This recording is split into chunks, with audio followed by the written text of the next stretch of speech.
Comfort Town is a residential development with a story to it.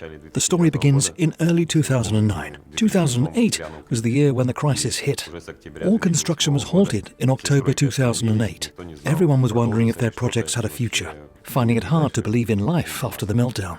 As a financial crisis, by definition, it undermined financial opportunity the hardest. The task set before us was extraordinary, and it came at a very difficult time. We were to develop a vast neighborhood, and we were allowed a strictly limited choice of standard prefab units, from which we were supposed to form all those buildings. We spent about 3 or 4 months seeking an idea that would work for the whole neighborhood, without making it too monotonous, and we found it. It was a totally novel and unconventional idea. Most importantly, our customer, Can Development, proved receptive to our bold and far-out ideas, both in block-by-block urban planning and in apartment layouts, even down to the color scheme. The residential complex was started in a pretty challenging place. It is a former factory area far from the city center, which was never seen as attractive by anyone in Kyiv. So our job was to turn this completely unappealing environment into a built space people would like and want to live in. It sounded like a complicated, nearly impossible proposition. We started thinking about how all the existing built neighborhoods in the area are these micro-neighborhoods with lots of open spaces between isolated towers. Spaces that are not used in any way nor owned by anyone. Only the wind blows there. Comfort Town is the first medium-rise block-by-block development project on Kyiv's left bank in 60 years.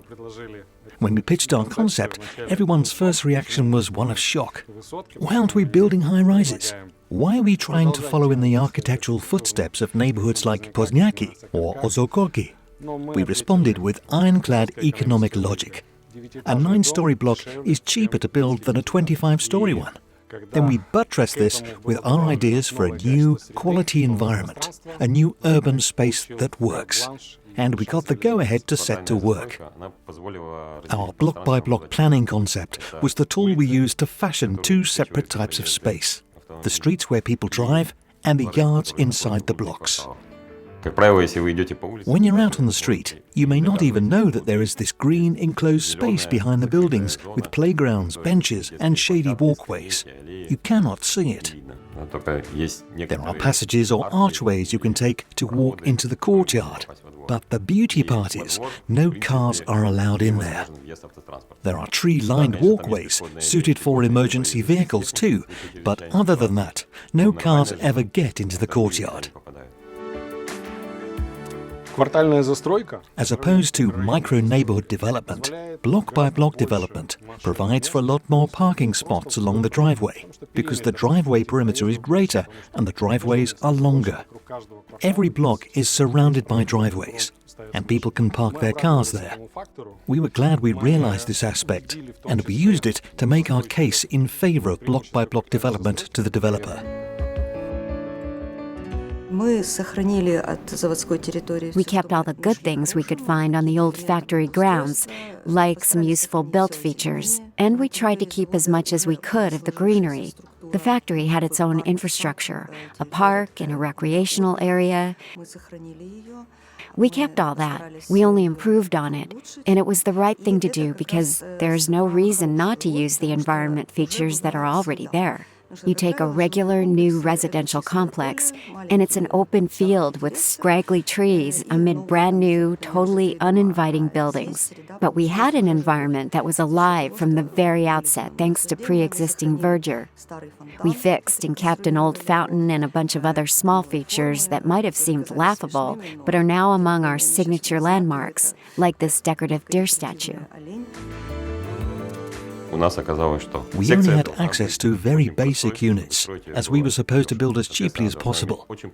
Our basic unit had to have a plain geometry with smooth walls, and we couldn't afford to have balconies. Our facades are very basic.